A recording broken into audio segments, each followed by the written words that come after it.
Chapter 3, The Poison in the Mango. The late-night kitchen was silent except for the hum of the refrigerator. Naomi was biting into a mango when she heard footsteps behind her. Layla stood in pink pajamas, her eyes red, but her thoughts were calculating. As long as I take a bite of the mango she offers, the allergic reaction will leave her defenseless. The tingle of her father's slap, so hard it had left her ears ringing in the previous life, suddenly surged in her cheek. Naomi pushed the fruit plate away. Mom saved this for me. If you want some, ask Mrs. Zhang to buy more tomorrow. Layla left with a pouting, wronged expression. As Naomi watched her retreating figure, she suddenly noticed a mango was missing from the plate. Her heart sank. She was about to chase after Layla when Aurora's scream echoed from the living room. Layla lay collapsed on the carpet, foam at the corner of her mouth, a half-eaten mango pit clutched in her hand. When Miles burst into the kitchen, Naomi was holding a fruit peeler stained with mango juice. Layla had secretly placed it in her hand while she was turned around. She forced me to eat it. Layla pointed at Naomi the moment she woke up in the emergency room. But this time, Naomi didn't defend herself, she simply handed over the surveillance footage on her phone. The video showed Layla sneaking into the kitchen at night, snatching a mango from the plate, and even making an okay gesture towards someone off camera. Miles' face turned ashen. Aurora opened her mouth, but no words came out. As Naomi watched Layla's face blanch instantly, she suddenly realized she could no longer hear Layla's thoughts, as if someone had pressed the mute button. Chapter 4, Counterattack in the Death Trap. 3 days later, Layla resumed her poor me act.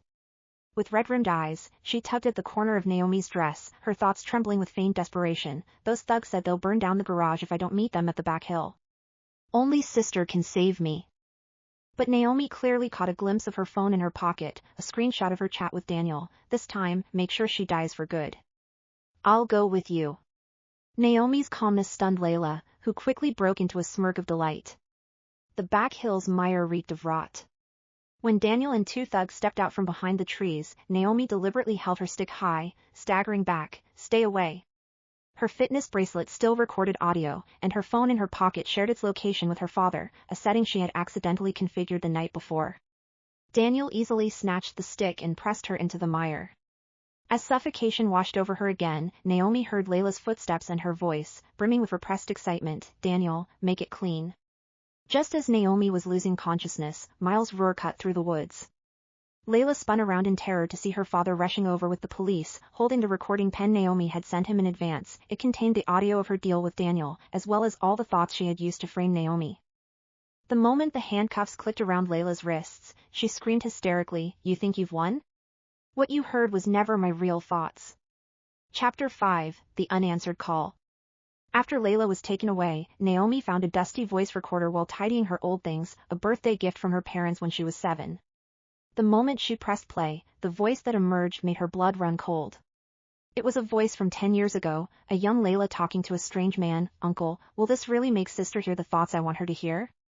The man's voice was deep and muffled. "Don't worry, this is the latest sound wave interferer.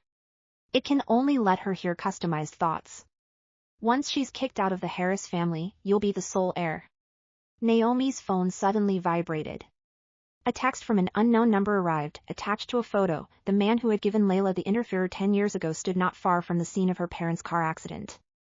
The message was short. "Want to know the truth about your parents' crash? 3 p.m. tomorrow, old place." The wind lifted the curtains. As Naomi stared at the man's profile in the photo, Layla's words when arrested suddenly echoed in her mind. She tightened her grip on the recorder, her trembling fingers gradually steadying. From the very beginning, what she had heard were never real thoughts, but a decade-long conspiracy targeting her entire family. And this revenge had only just begun.